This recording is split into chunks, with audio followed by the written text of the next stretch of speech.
I'm Fergus Donahoe, and this is For the Love of Wisdom. In the previous video, I brought up the question of whether a philosopher could be happy. The idea here was that since a philosopher is so focused on the truth, could knowledge of the truth undermine the happiness of the philosopher? And to answer this question, I want to look at what does it take to actually be happy? Can knowledge of happiness help the philosopher be happy? And I'll be doing this through a series of videos. It's not something that we can answer immediately in one video, but we'll be focusing on Bertrand Russell's book, Conquest of Happiness, and we'll be going through it chapter by chapter. Tonight we're starting with the first chapter in the book, which is titled, What Makes People Unhappy? And this is the first chapter of his section, Causes of Unhappiness. There are 9 chapters total in that section, and so we won't be going over all the causes of unhappiness tonight. Now, before I delve into this book, I want to discuss more about why it's important to talk about happiness. And happiness is one of those things that we want for itself. We don't want to be happy because we will make more money if we're happy. Rather, we want more money so we can be happier. We don't want to be happy so that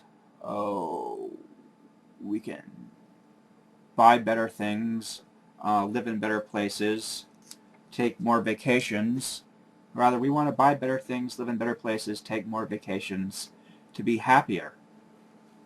So happiness is an end in itself, not just a means to some other end that we value.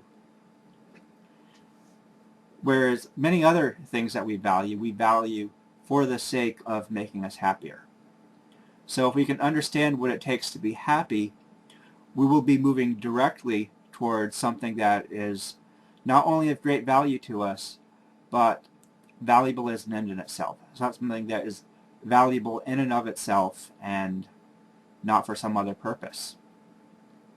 So with that in mind, it makes good sense to understand what the causes of unhappiness are and to understand what happiness can arise from, so we can learn how to avoid unhappiness and how to be happy. And we're going to start by looking at the causes of unhappiness. And in the first chapter, What Makes People Unhappy, Russell does point out, hold on. Oh yes, Russell points out that what he's going to be talking about in his book is not a surefire solution for happiness for anybody at all, but it's a recipe for happiness for people, for ordinary people, people who are in not too unusual circumstances in life. You may find yourself in unusual circumstances where it's much more difficult to be happy than it is for the average person. You could be being tortured by inquisitors who want you to confess to something. Or, to bring the example more up to date, you could be locked in Guantanamo and being tortured for information. And in such a situation, it may be more difficult to be happy. So, like, if you're living on the streets, or you're living in prison, or lots of really bad things are happening in your life right now, it may be natural to be unhappy, and the suggestions in this book may not apply to your particular situation. However, assuming that most things are not out of the ordinary, it shouldn't be too difficult to be happy if you know what to do. So, before I run out of time, I want to start talking about the actual substance of this chapter. And here, Russell is talking about self-absorption. Let me says, self-absorption is of various kinds. We may take the sinner, the narcissist, and the megalomaniac as three very common types. And I've written them in bigger type here. Three types of self-absorption: sinner, narcissist, and megalomaniac.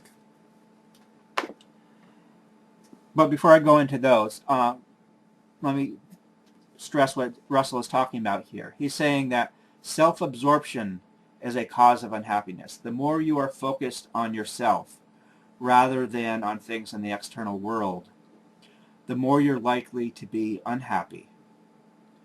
Whereas the more you focus on external things, the more likely you are to be happy. And he gives three examples of self-absorbed people, and these examples are not meant to exhaust the examples of self-absorbed people, but they're three common examples. The sinner is not someone who sins per se. Russell points out that depending upon your definition of sin, you may say that everyone sins or that no one sins. If we take a religious definition of sin, an atheist may say that no one sins, and Russell happens to be an atheist, so he's saying, depending on your definition here. But if we take, say, an ethical definition of sin, we may say that everybody sins at some time or another, because no one is morally perfect.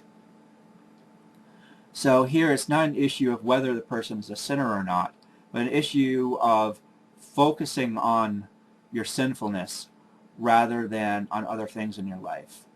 If the main focus of your life is how unworthy you are of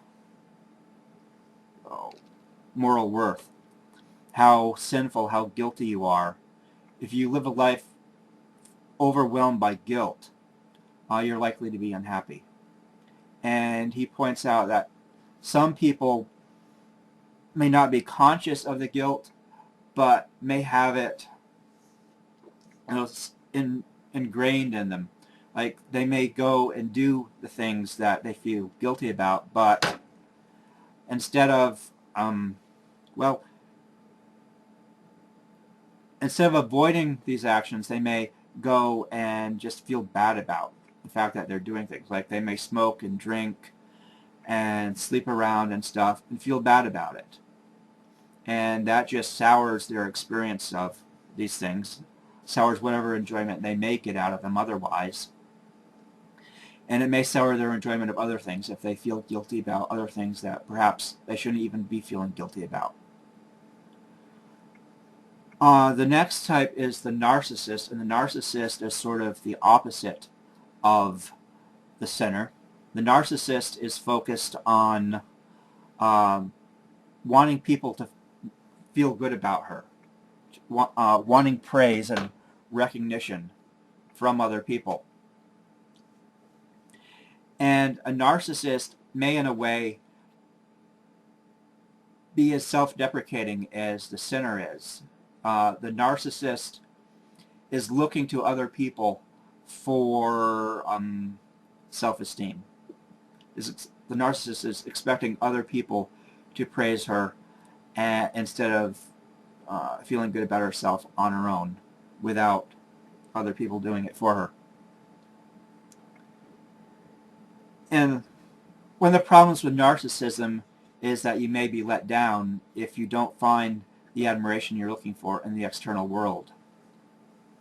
Also, it undermines the basis of feeling good about yourself, because instead of being able to feel good about yourself on your own, you are looking to others to help you feel good about yourself. And that may make you very unhappy. I think I'm out of time. Bye.